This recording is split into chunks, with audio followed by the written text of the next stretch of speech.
Terima kasih atas waktunya. Saya perkenalkan Rustiadi dari Pondok Pesantren Sunan Pandanaran. Jadi kalau tadi itu sangat sangat saintifis berkaitan dengan penanganan COVID, teori-teori COVID dan lain sebagainya. Mungkin saya di sini akan bercerita saja sebagai salah satu pondok pesantren yang beberapa santri kami terkonfirmasi positif. Bapak Ibu yang terhormat,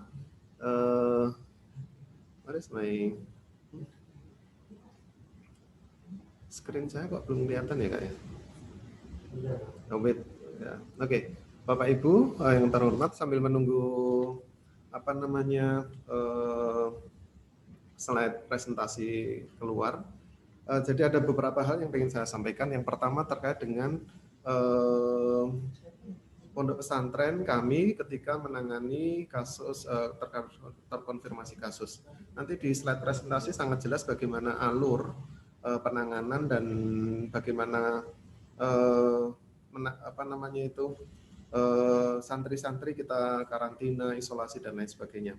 Yang pertama adalah jadi ketika pertama kali santri terkonfirmasi itu awalnya adalah yang ingin saya sampaikan di sini adalah ketika itu sebenarnya proses kedatangan di Pondok Pesantren Sunan Pandanaran.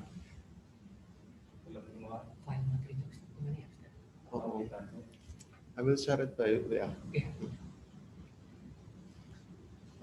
Jadi teman-teman semua, wait for a while. Mohon maaf sebentar, saya share dulu untuk materinya. Ke Pak ini ya, yang saya punya akses ke Bapak itu, Pak siapa? Pak Sumartiono. Oke. Terima kasih. Oke, selanjutnya Bapak Ibu saya lanjutkan. Mohon maaf ada break sebentar. Jadi dari proses kedatangan sebenarnya kita sudah sangat rigid terkait dengan protokol kesehatan. Yang pertama, santri itu ketika mau datang sudah 14 hari karantina di rumah, terus kemudian nanti ada surat keterangan dokter, dianjurkan juga dengan rapid, kemudian nanti sampai di pesantren semua mobil yang masuk itu kita disinfektan, kemudian yang turun hanya santri saja, kemudian kita juga berikan secara bergelombang, secara bertahap proses kedatangannya. Kemudian pada tanggal 2 September itu sebenarnya proses kedatangan sudah selesai. Nah, ini alhamdulillah slide presentasinya sudah keluar. Kemudian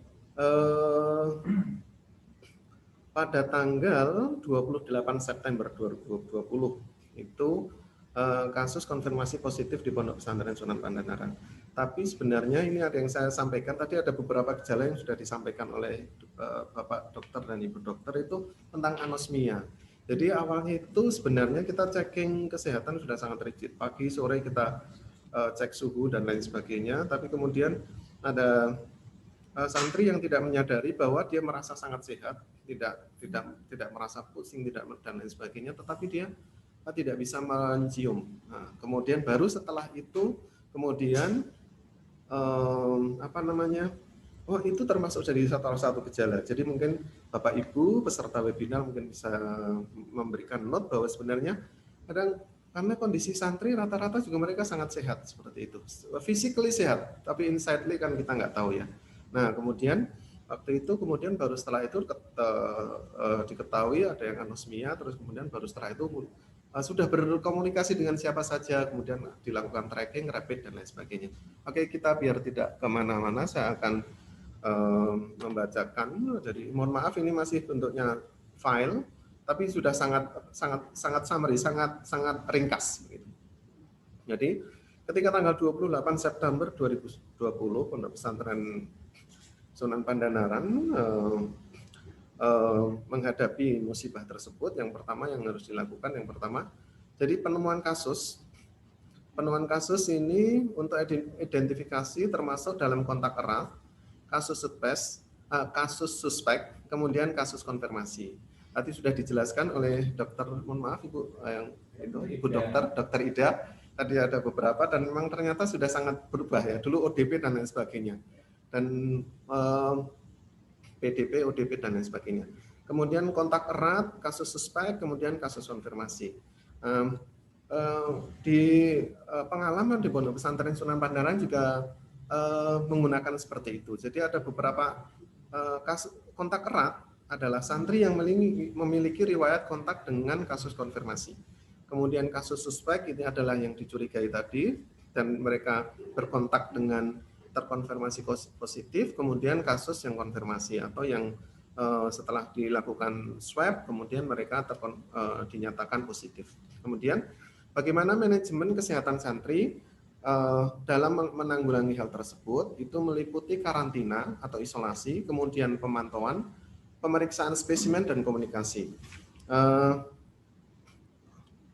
Bisa diturunkan. Yang pertama karantina, yaitu proses mengurangi risiko penularan dan identifikasi dini kasus COVID-19 melalui upaya memisahkan individu yang sehat atau belum memiliki gejala COVID tetapi memiliki riwayat kontak dengan santri konfirmasi COVID-19.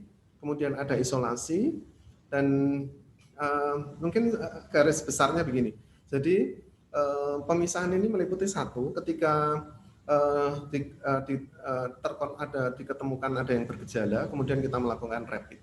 Nah, setelah rapid ini kemudian ada yang reaktif, kemudian ada yang non reaktif, kemudian yang reaktif ini kemudian kita isolasi dalam satu tempat, terus kemudian kita lakukan tes swab.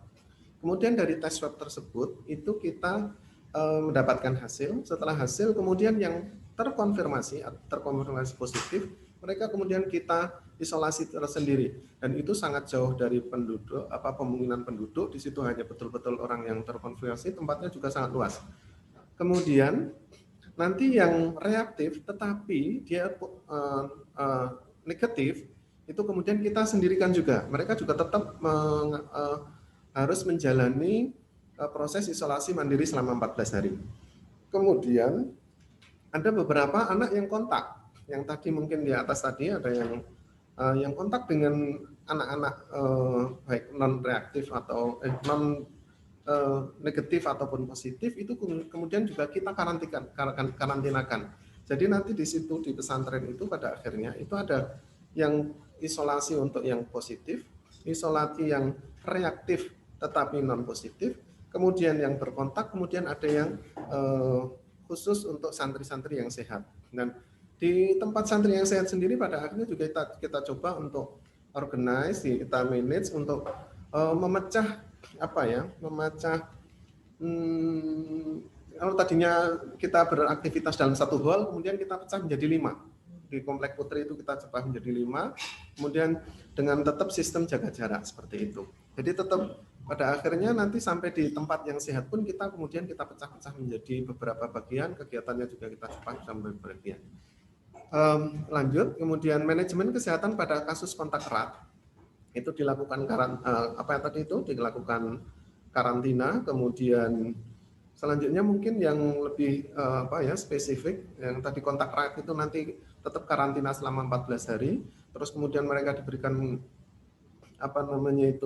aktivitas yang fun, olahraga pagi, terus kemudian nanti juga ada pemberian vitamin, terus kemudian ini ada pemberian vitamin 500 mg per hari, kemudian pemberian asupan gizi. Jadi memang dari manajemen pesantren itu kemudian juga memberikan tambahan untuk protein nabati, hewani, buah dan sayur dan sebagainya.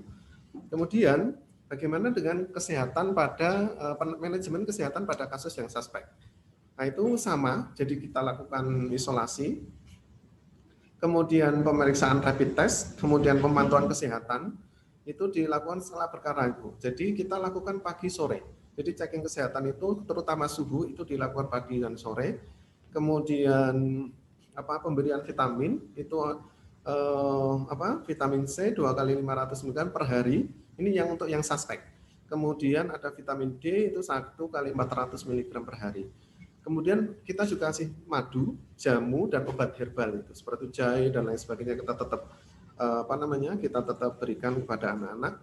Kemudian pemberian asupan gizi berupa lauk, protein, dan lain sebagainya.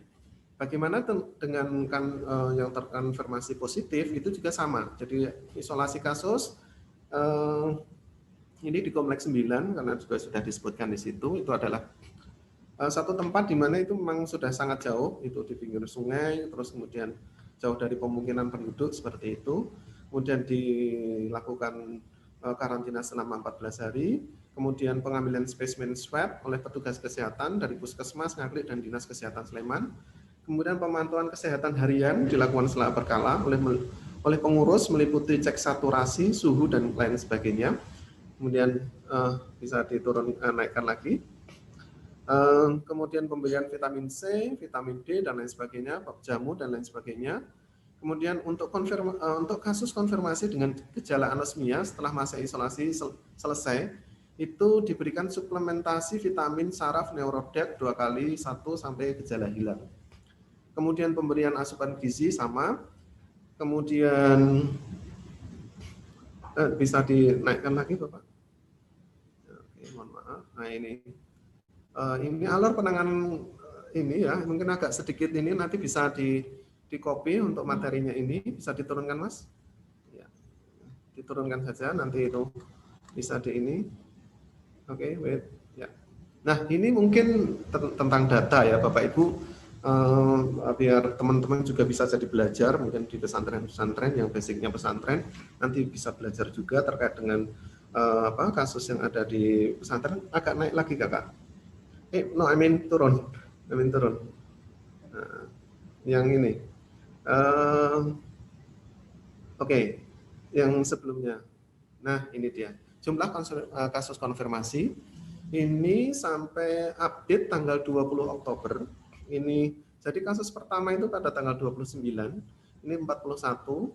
Kemudian pada 1 Oktober ini beberapa kali. Jadi beberapa kali proses tracking, ada berapa ratus anak di swab, kemudian nanti yang reaktif kemudian di swab, dan kemudian terkonfirmasi sekian itu. Yang pertama 41, 14, kemudian jadi jumlah total keseluruhan sampai 10 Oktober itu 141. Kemudian yang di sebelah kanan, ini data kasus konfirmasi yang sembuh. Jadi ini juga per tanggal 20 Oktober 2020, ini alhamdulillah per 20 Oktober 2020 140 itu sudah sembuh. Kemudian bagaimana proses dari kompleks 9 atau kompleks karantina yang tadinya sudah positif itu mereka masih masuk ke ruang transisi dulu. Jadi kita juga menyediakan beberapa kompleks untuk ruang transisi sebelum mereka kemudian kembali ke pesantren untuk beraktivitas kembali. Dan itu mereka kurang lebih 5 hari. Jadi setelah 14 hari, kemudian tambah 5 hari, terus kemudian baru mereka kemudian kembali ke pesantren. Ini mungkin nanti bisa dibaca. Kemudian ini mungkin ke bawah lagi Kak, ini nanti bisa dibaca. Nah ini kemudian jumlah kontak erat. Jadi kita juga datanya juga update itu setiap kali ada tracking itu kita datanya juga sangat akurat seperti itu. Ada berapa yang masuk karantina, kemudian pada tanggal pada tanggal 29, pada tanggal 13, pada tanggal 14 jumlahnya sekian. Terus kemudian jadi jumlah seluruh kontak erat itu 636 santri dilakukan di karantina di madrasah atau di komplek pesantren juga. Jadi kita bagi beberapa komplek untuk untuk karantina khusus untuk yang kontak erat, kemudian reaktif dan lain sebagainya. Kemudian ini juga ada jumlah screening rapid test dan pemeriksaan swab. Jadi yang rapid ini kurang lebih 759. Kemudian yang swab itu pada ini berarti yang data rapidnya. Kemudian yang swab itu ada 270 berapa ya? 278. Kemudian yang terkonfirmasi itu 141 ya. Dan alhamdulillah sampai kemarin update tanggal 20, tapi pun demikian ini dari Poskestren Pusat Kesehatan Pondok Pesantren Sunan Pandanaran masih terus melakukan tracking, jadi masih melakukan terutama rapid, kemudian dan masih berkoordinasi juga dengan berbagai macam pihak, yaitu dari Puskesmas Kecamatan Ngaglik, kemudian gugus COVID Kecamatan Ngaglik, terus kemudian gugus COVID juga kabupaten, dinas kesehatan kabupaten, dan juga kantor Kementerian Agama Kabupaten Sleman. Jadi memang perlu benar-benar menjalin satu jalinan komunikasi yang harus baik dengan semua pihak agar dalam penanganan COVID di Pondok Pesantren Sunan Pandanaran. Kemudian keluar dari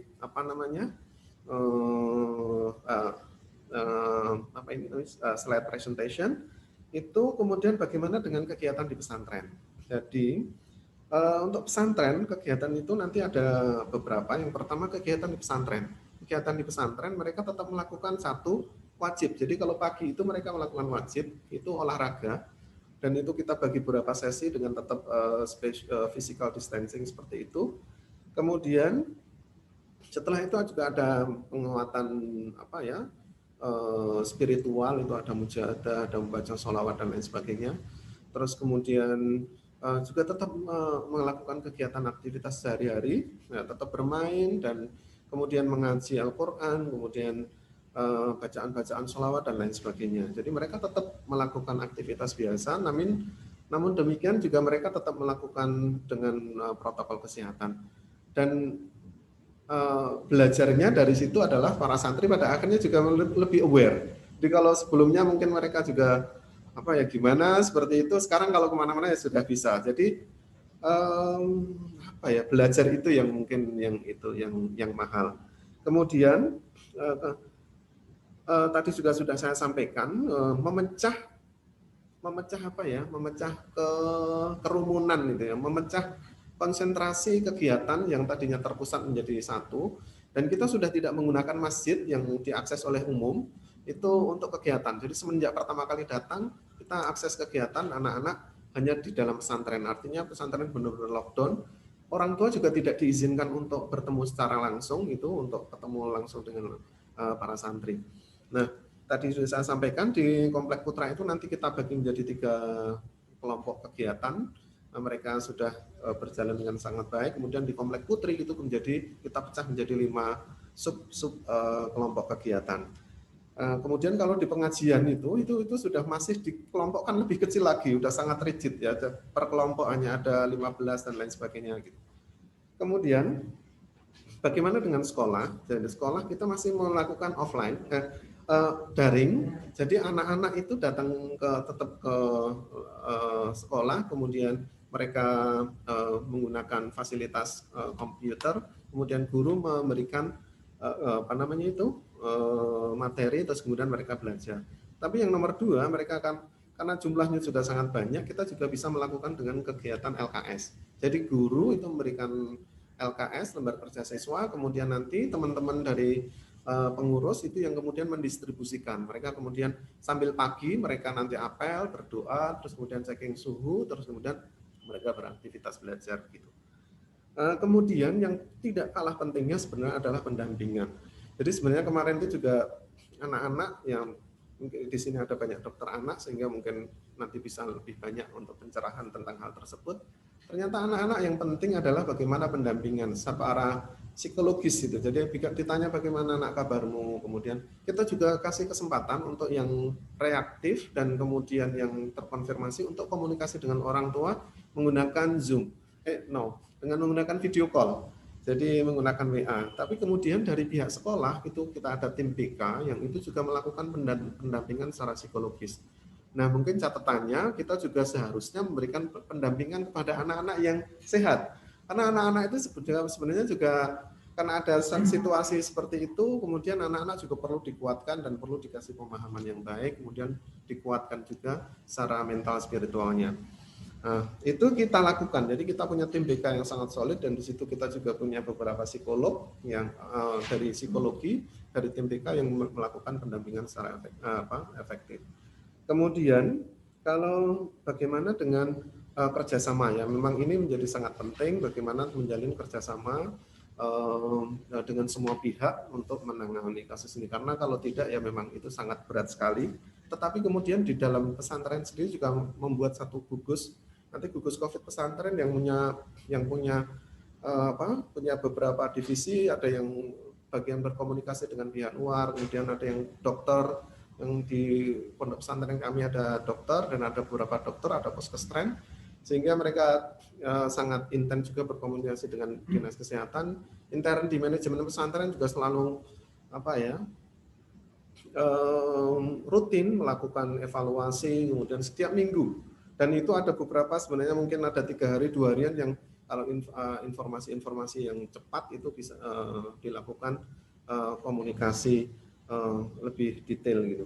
Kemudian kami juga di sekolah pun kita juga membuat gugus COVID. Jadi dan itu anggotanya juga dari guru, BK, kemudian kepala, kemudian nanti dari pesantren, dari teman-teman pengurus, sehingga aksesnya semuanya bisa diakses. Jadi sebagian juga yang dari pesantren, dari sekolah itu juga menjadi anggota gugus COVID pesantren. Kemudian kita banyak berkomunikasi di situ. Kemudian saya pikir itu beberapa mungkin, dan note-nya ada beberapa catatan. Saya pikir yang penting juga menurut saya itu tentang edukasi atau jadi bagaimana memberikan pemahaman dan informasi tentang COVID ini secara masif sebenarnya. Dan menurut saya itu penting sekali, dan webinar ini saya berharap juga banyak memberikan manfaat, terutama mungkin spreading penyebaran informasi ini kepada teman-teman di pesantren untuk bagaimana memberikan pengetahuan yang baik, tapi bukan ditakut-takuti. Saya pikir itu yang justru menurut saya orang kalau terutama anak muda kamu takut-takuti, mereka mesti automatically itu dia akan justru melawan. Ya enggak sih, ya nek tak coba gitu. Jadi sebenarnya lebih bagaimana edukasi, kemudian pendekatan yang sangat fun, kemudian menyenangkan, tetapi itu tidak menghilangkan kewaspadaan. Nah, mungkin teman-teman dokter anak dan mungkin psikolog yang punya formula yang paling tepat untuk itu. Kemudian yang spesifik di pesantren, saya pikir mungkin teman-teman kalau di pesantren untuk selalu bagaimana mempersiapkan protokol kesehatan dengan baik, kemudian sosialisasi ini harus sangat-sangat penting dan itu harus masif. Namanya juga anak-anak mungkin harus 40 hari pertama itu harusnya setiap hari selalu diingatkan seperti itu, dan pembiasaan itu yang menjadi sangat mahal. Kemudian harus ada regulasi itu reward and punishment. Kemudian juga mungkin aktivitas-aktivitas yang olahraga. Poinnya adalah bagaimana membangun kesadaran menurut saya, baik mungkin di masyarakat dan terutama mungkin yang di pesantren, di pondok pesantren anak-anak mulai dari ustadznya, anak-anaknya untuk bagaimana aware, membangun kesadaran, tetap waspada terhadap kondisi COVID-19 ini dan ancamannya. Sehingga anak-anak nanti juga sebenarnya pakai masker dengan nyaman aja seperti itu. Kemudian wash hand gitu menggunakan hand sanitizer itu juga sudah ini. Dan sebenarnya sudah kita coba lakukan dok Jadi kita setiap hari pagi checking suhu, kemudian cuci tangan, kemudian bagaimana sebenarnya kita membangun untuk menjadi habitually, menjadi kebiasaan untuk menggunakan masker, mencuci tangan dan lain sebagainya. Kita sudah coba untuk itu, uji coba untuk seperti itu, dan tetap aja pada akhirnya kita diberikan cobaan dan kita berproses untuk menyelesaikan cobaan ini, dan mudah-mudahan sharing pengalaman ini bisa bermanfaat untuk teman-teman semuanya, dan kami semua memohon doa agar selanjutnya kita juga senantiasa bisa lebih aware lagi, lebih bagus lagi dalam penanganan pencegahan, terutama sekarang PR besar kita adalah bagaimana mencegah untuk terjadinya kasus kembali. Terima kasih doa dari Bapak Ibu semua, dan mohon maaf ada kekurangan dan kekhilafan. Mohon maaf. Ihdinas siratal mustaqim. Wassalamualaikum warahmatullahi wabarakatuh.